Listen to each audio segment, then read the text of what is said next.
नमस्कार, आप देख रहे हैं वीके न्यूज। मैं हूं सुनील राव।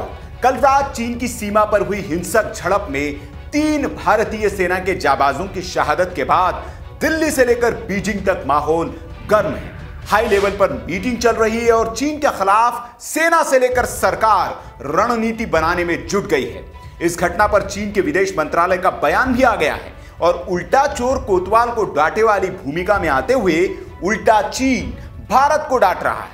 दरअसल चीनी विदेश मंत्रालय ने कहा कि भारत उसकी सीमा में घुस आया था और भारत के सैनिकों के उकसावे पर यह हिंसक कार्रवाई हुई है, लेकिन वो इस मसले को बातचीत से सुलझाने का दावा भी कर रहा है। दरअसल इसके पीछे वजह भी है। चीन यह समझ चुका है कि यह 1962 वाला भारत नहीं है और अभी सेना को पूरी छूट मिली हुई है और उसी का नतीजा है कि कल रात भी सीमा पर भारतीय फौजियों ने चीन को मुंहतोड़ जवाब दिया है।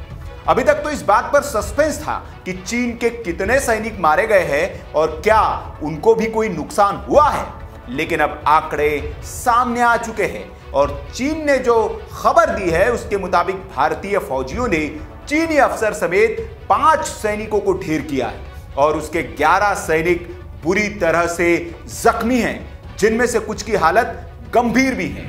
यह खुलासा चीनी सरकार के माउथपीस अखबार ग्लोबल टाइम्स की रिपोर्टर ने किया है। उसने ट्वीट करके इस बात की जानकारी दी। उसने लिखा कि कल चीन भारत सीमा पर 5 पीएलए सैनिक मारे गए और 11 घायल हो गए। चीन की इस रिपोर्टर को नहीं पता था कि उसने क्या बता दिया है। उसके बाद हुआ वही जो चीन में अक्सर होता है। यह खबर जैसे ही वायरल हुई, चाइनीज मुखपत्र ग्लोबल टाइम्स के आधिकारिक अकाउंट से ट्वीट किया गया कि आधिकारिक ग्लोबल टाइम्स अकाउंट ने कभी भी चीनी सैनिकों को हुई क्षति के बारे में सटीक सूचना नहीं दी है। ग्लोबल टाइम्स इस समय संख्या की पुष्टि नहीं करता है। कुछ देर बाद ही ग्लोबल टाइम्स के एडिटर ने अपने ट्विटर अकाउंट पर लिखा, मुझे जो पता है उसके आधार पर गलवान घाटी में हुए संघर्ष में चीनी सेना के लोग भी हताहत हुए। मैं भारतीय पक्ष को बताना चाहता हूं, अभिमानी होने की आवश्यकता नहीं है। चीन के संयम को गलत मत समझो। चीन भारत के साथ कोई टकराव नहीं करना चाहता है, लेकिन हम इससे डरते नहीं हैं। तो देखा आपने कि ग्लोबल टाइम्स के एडिटर कहते हैं कि हाँ, मुझे पता है कि हताहत हुए हैं, वो मान रहा है, लेकिन ग्लोबल टाइम्स का आधिकारिक अकाउंट इसको नकारता है।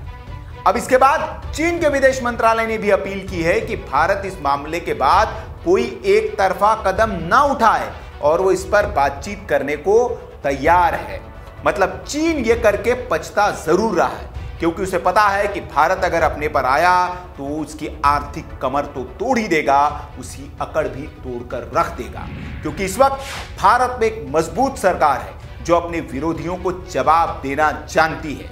इस बीच ट्विटर पर भारतीय और चीनी सेना के बीच झड़प का एक वीडियो भी वायरल हो रहा है। वीके न्यूज इसकी पुष्टि नहीं करता है कि यह कब का है, लेकिन इसमें भारतीय जवान चीनी सैनिकों को खदेड़ते हुए दिख रहे हैं और एक चीनी सैनिक जिसे वो भारतीय जवानों ने पकड़ रखा है, वो उसकी जमकर धुनाई कर रहे हैं, जिससे वो लहूलुहान हो गया है और वो भारतीय जवानों के हाथ से निकलने के लिए छटपटाता हुआ दिख रहा है। इसकी फोटो खींचा, गाड़ी की फोटो खींचा हुआ है, सब खींचा हुआ है, खींचा हुआ है। मार मार मार, इंजन पाइप खोलो, इंजन पाइप। वैसे दुनिया को पता है कि भारत एक शांति प्रिय राष्ट्र है और वो पहले किसी को छेड़ता नहीं, और जब कोई उसे छेड़ता है तो फिर वो छोड़ता भी नहीं है। जबकि चीन के बारे में दुनिया जानती है कि वो अपनी धौंस दिखाकर दूसरों की जमीनें हड़पता है और कब्जा उसकी राष्ट्रीय नीति में शामिल है। इसलिए इस वक्त दुनिया के कई देश चीन के खिलाफ मोर्चा खोले बैठे हैं और इसीलिए चीन इस वक्त बैकफुट पर दिखाई दे रहा है। हालांकि चालाक चीन से सतर्क रहने की जरूरत है और इसलिए भारत की सरकार हर मोर्चे पर अपने आप को तैयार दिखा रही है। तो ये रही लेटेस्ट जानकारी जो चीन और भारत के तनाव से जुड़ी हुई है। खबर पर आपकी जो भी राय हो कमेंट बॉक्स में आप हमें बताएं। वीडियो अच्छा लगा तो लाइक करें, शेयर जरूर करें, ताकि चीन की जो फजीहत है वो सारी दुनिया देख पाए। और ऐसी खबरों के लिए आप देखते रहिए वीके न्यूज। नमस्कार।